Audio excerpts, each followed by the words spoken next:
Սպանելա չիմանալով, որ ձեր սրպապիղծ հորը երկրերեսիդ մակնել,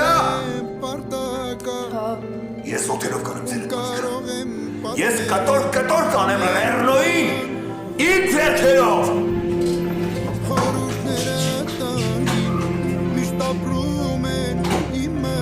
Հիմա նայ աշկերիս մեջ ու ասա, որ սպանել ես տղուս։